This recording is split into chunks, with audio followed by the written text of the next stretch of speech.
Hello बच्चे, स्वागत है आपका हमारे यूट्यूब चैनल अभी स्टडी पॉइंट पे। तो आज हम पढ़ने वाले हैं क्लास 12th के जियोग्राफी यानी भूगोल के चैप्टर 1, जिसका नाम है मानव भूगोल, प्रकृति एवं विषय क्षेत्र। इसके थ्योरी को समझेंगे, ठीक है। इसको थ्योरी के समझ लेंगे ना, तो उसके बाद सवाल का जवाब देना, क्वेश्चन का हल करना आसानी हो जाएगा। इसलिए चलिए इसके थ्योरी को देखते हैं। पहला टॉपिक है मानव भूगोल क्या है। मानव भूगोल भूगोल की वह शाखा है जो मानव और प्राकृतिक पर्यावरण के बीच पारस्परिक संबंधों का अध्ययन करती कराती है। यानी मानव और प्राकृतिक पर्यावरण के बीच जो संबंध होता है ना, उसको अध्ययन करते हैं किसमें, मानव भूगोल में, ठीक है। आगे है, पृथ्वी पर विभिन्न स्थानों पर प्राकृतिक परिस्थितियां अलग अलग होती है। पृथ्वी पे अलग अलग स्थान पर की प्राकृतिक परिस्थितियां अलग अलग होती है, ठीक है। जैसे पहाड़ हो गया, मैदान, रेगिस्तान, इन सब पर परिस्थितियां अलग अलग होती है। इन परिस्थितियों के अनुसार मानव अपनी जीवन शैली, संस्कृति और व्यवसाय बदलता है। जो जैसी परिस्थिति रहता है ना, उसी परिस्थिति के अनुसार अपना शैली, संस्कृति और व्यवसाय बदलता रहता है, ठीक है। आगे है, मानव भूगोल भूगोल यह सॉरी मानव भूगोल यह समझने में मदद करता है कि मानव कहाँ रहता है, कैसे रहता है और क्या कार्य करता है, तथा वह पर्यावरण को कैसे प्रभावित करता है। मानव भूगोल हमको यह समझने में मदद करता है कि मानव कहाँ रहता है, कैसे रहता है, क्या खाता है, क्या कार्य करता है, यह वह पर्यावरण को कैसे प्रभावित करता है। इसी को समझते हैं किसमें, मानव भूगोल में, ठीक है। ये तो लिखना है। आगे है, प्रा आगे है मानव भूगोल प्रकृति। मानव भूगोल प्रकृति निम्नलिखित विशेषताओं से मिलकर बनी है। मानव भूगोल की प्रकृति कैसे बनी है, निम्नलिखित विशेषताओं से मिलकर बनी है। यह मानव पर्यावरण के बीच संबंधों का अध्ययन कराता है। यह मानव पर्यावरण के बीच क्या करता है, संबंधों का अध्ययन करता है। मानव और पर्यावरण के बीच क्या ऐसा संबंध रहता है, उसी को अध्ययन करते हैं मानव भूगोल प्रकृति में, ठीक है। यह एक सामाजिक विज्ञान है। मानव भूगोल एक सामाजिक विज्ञान है। यह गतिशील है, अर्थात समय के साथ बदलता रहता है। मानो ये समय के साथ ना आदमी डेवलप करता है ना, उसी से पुरानी चीजों को भूलता जाता है, यानी समय के साथ बदलता रहता है, ठीक है। इसमें क्षेत्रीय विविधता पाई जाती है। अलग अलग क्षेत्र में अलग अलग परिस्थितियाँ, संस्कृति, व्यवसाय रहता है, ठीक है। अलग अलग क्षेत्रों में मानव जीवन में विभिन्नता देखने को मिलती है। जैसे गांव, शहर, पर्वतीय और मैदानी क्षेत्र। गांव में आदमी जो व्यवसाय करता है, गांव में अपनी खेती बाड़ी करता है वो लोग, और शहर में कंपनी फैक्ट्री में काम करता है। यानी अलग अलग शहर, अलग अलग जगह पर विभिन्न विभिन्न जगहों पर विभिन्न विभिन्न परिस्थितियां रहती है, ठीक है ना। उसी के अनुसार मानव कार्य करते हैं, ठीक है। आगे है,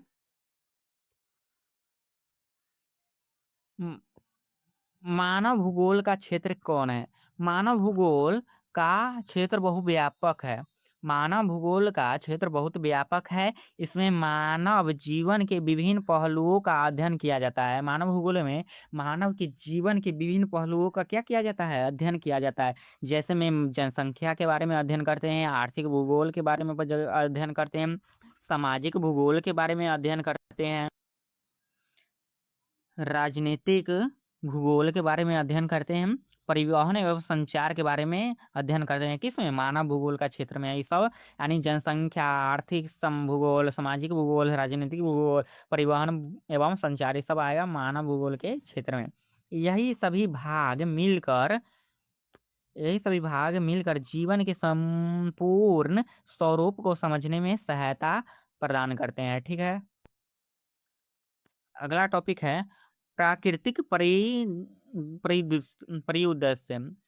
परिदृश्य यानी प्राकृतिक परिदृश्य क्या है।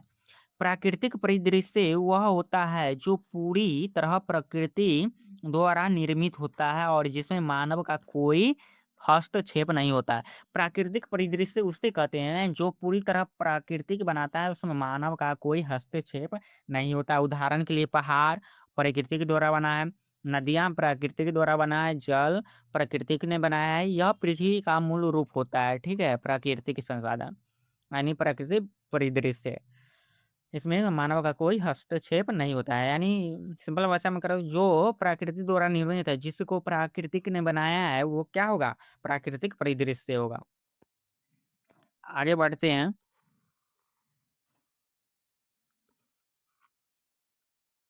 आगे है सांस्कृतिक परिदृश्य। मानव जब मानव प्राकृतिक परिदृश्य को अपनी आवश्यकताओं के अनुसार बदल देता है, तो वह सांस्कृतिक परिदृश्य कहलाता है। मानव अपनी प्रकृति को अपने अनुसार, अपने आवश्यकताओं के अनुसार बदलता है, तो वह क्या कहलाता है? सांस्कृतिक परिदृश्य कहलाता है। यह मानव की बुद्धि, तकनीक और गतिविधियों के परिणाम होता है। यानी मानव की बुद्धि लगाकर प्रकृति चीज को अपने आवश्यकता अनुसार बदल देता है। उदाहरण के लिए शहर मानव ने बसाया है, सड़क मानव ने बनाया है, खेत मानव करता है, खेती करता है, बांध मानव ने बनाया है। ये सब सांस्कृतिक परिदृश्य हुआ। ठीक है, अगली टॉपिक है अपने पास, नियतिवाद क्या है? बच्चों, नियतिवाद में क्या आता है? नियतिवाद एक सिद्धांत है जिसके अनुसार प्रकृति मानव की गतियों को नियंत्रित करती है। यानी नियतिवाद वह एक सिद्धांत है जिसके अनुसार प्रकृति मानव की गतिविधियों को क्या करती है? नियंत्रित करती है। इसमें मानव को प्रकृति पर निर्भर माना जाता है। इसमें नियतिवाद में मानव का किस पर निर्भर रहता है? प्रकृति पर निर्भर माना जाता है मानव को। और उसकी भूमिका सीमित होती है। मानव की भूमिका क्या होती है? सीमित होती है।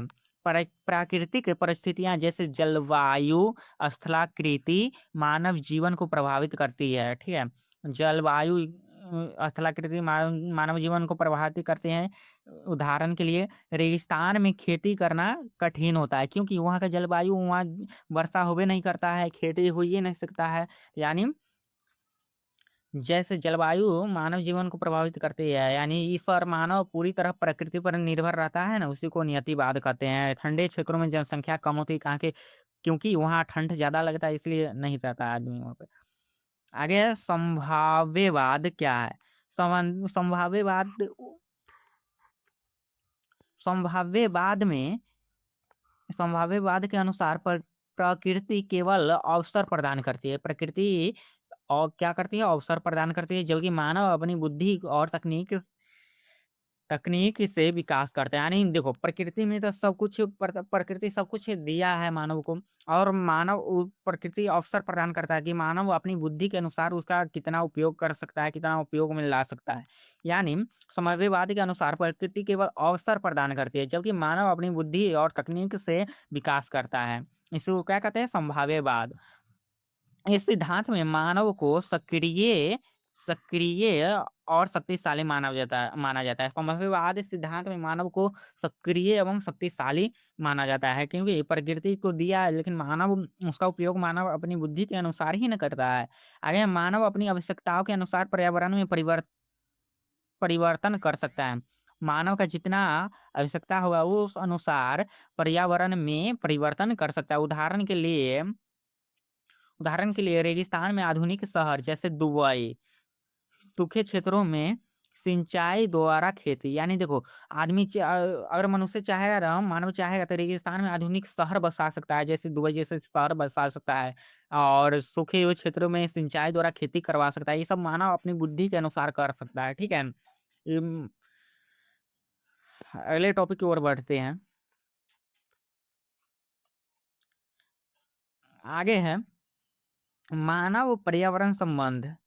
यानी मानव का पर्यावरण से कैसे संबंध रहता है? मानव और पर्यावरण के बीच संबंध परस्पर निर्भर रहते हैं। ठीक है, मानव और पर्यावरण के बीच संबंध परस्पर निर्भर निर्भर होता है। इस संबंध को तीन भागों में समझा जा सकता है। पहला है निर्भरता। यानी मानव का पर्यावरण पर क्या निर्भरता रहता है? मानव प्रकृति पर निर्भर तो होता है, जैसे हवा का जरूरत इंसानों को पड़ता है, पानी का जरूरत इंसानों को पड़ता है, और ये सब प्रकृति देता है। यानी मानव प्रकृति पर किस लिए निर्भर है?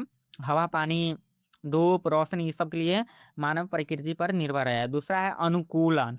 अनुकूलन, मानव स्वयं को पर्यावरण के अनुसार अनुसार ढालता है। मानव स्वयं को किसके अनुसार ढालता है? पर्यावरण के अनुसार ढालता है। यानी वो जो जो जिस वायु में जिस पर्यावरण में रहेगा उसी अनुसार वो अपना कार्य, व्यवसाय, रहन सहन सब अपने अनुसार कर उसी अनुसार करता है। ठीक है। तीसरा है परिवर्तन। यानी परिवर्तन हुआ है मानव अब पर्यावरण को अपनी आवश्यकताओं के अनुसार बदलता है। यह संबंध निरंतर बदलता रहता है। यानी मानव इस पर्यावरण को अपनी आवश्यकता अनुसार क्या कर सकता है, बदल सकता है। समझे? यानी मानव पर्यावरण के संबंध में क्या होता है, सिंपल भाषा में समझे तो मानव और पर्यावरण के बीच संबंध परस्पर निर्भर होते हैं। इसको तीन भागों में बांटा गया है। पहला है निर्भरता। मानव प्रकृति पर हवा पानी के लिए निर्भर रहता है। अनुकूलन। मानव स्वयं को पर्यावरण के अनुकूल अनुसार ढालता है। तीसरा है परिवर्तन। मानव पर्यावरण को अपनी आवश्यकताओं अनुसार बदल सकता है या समझा? समझे? अगला टॉपिक है मानव भूगोल विकास। मानव भूगोल का विकास। मानव भूगोल का विकास समय के साथ हुआ है। प्रारंभिक अवस्था में मानव प्रकृति से डरता था। यानी शुरू शुरू में मानव प्रकृति से डरता था। बाद में यह नियतिवाद का विचार आया प्रकृति यानी प्रकृति का नियंत्रण। बाद में नियतिवाद का विचार आया। ठीक है। इसके बाद संभाव्यवाद आया, मानव का नियंत्रण। इस आधुनिक समय में संतुलन है, बैलेंस पर जोर दिया गया है। पहले नियतिवाद पर यानी प्रकृति को नियंत्रण करना पर जोर दिया गया है। इसके बाद समावेवाद यानी मानव को नियंत्रण किया गया है। उसके बाद दोनों में संतुलन बनाने पर जोर दिया गया है। ठीक है। इसको मानव भूगोल विकास कहते हैं। नेक्स्ट है 10 नंबर क्वेश्चन। मानव भूगोल का महत्व क्या है? मानव भूगोल का महत्व क्या है? मानव भूगोल अध्ययन अत्यंत महत्वपूर्ण है। यह मानव जीवन को समझने में सहायता करता है। यानी मानव जीवन को समझने में सहायता कौन प्रदान करता है? मानव भूगोल। यह संसाधनों के सही उपयोग में मदद करता है। यानी मानव भूगोल के अनुसार ही हम संसाधनों का सही उपयोग कर सकते हैं। ठीक है। यह विकास योजना बनाने में सहायक होता है। मानव भूगोल विकास की योजना बनाने में भी मानव भूगोल सहायता करता है। ठीक है। आगे है पर्यावरण संरक्षण। यानी पर्यावरण के संरक्षण के लिए भी मानव भूगोल का महत्वपूर्ण भूमिका है। यानी पर्यावरण को संरक्षण कैसे किया जाए मानव भूगोल के अनुसार बताता है। यह विषय हमें सतत विकास की दिशा में आगे बढ़ाता है। ठीक है। यह विषय हमें सतत विकास की दिशा में आगे बढ़ाता है। आगे बढ़ाता है। इसमें से सब महत्वपूर्ण टॉपिक हम बता दिए हैं। इसमें आपको बता दें कि नियति संभव्यवाद VVI क्वेश्चन है। ये VVI है। इसको आप बढ़िया से पढ़ लीजिएगा। और दूसरा है नियतिवाद, ये भी VVI है। इसको भी बढ़िया से कॉपी में नोट इस सब क्वेश्चन को कॉपी में नोट्स बना लीजिएगा ताकि पढ़ने में आसानी हो। ये सब ये दोनों सबसे महत्वपूर्ण है। इसको आप पढ़कर ही जाइएगा एग्जाम में। और इसमें से पूछेगा ही पूछेगा। मानव भूगोल क्या है ये भी पूछेगा। और ये तीनों को बताए हैं ना, तीनों टॉपिक को आप ध्यान से पढ़ लीजिएगा। और तब तक के लिए अगले वीडियो में मिलते हैं। तब तक के लिए आपको वीडियो पसंद आया तो लाइक कर दीजिएगा। और भी वीडियो के लिए चैनल को सब्सक्राइब कर लीजिए तब, क्योंकि हम और भी वीडियो लाने वाले हैं। तब तक के लिए टाटा बाय बाय, टेक केयर।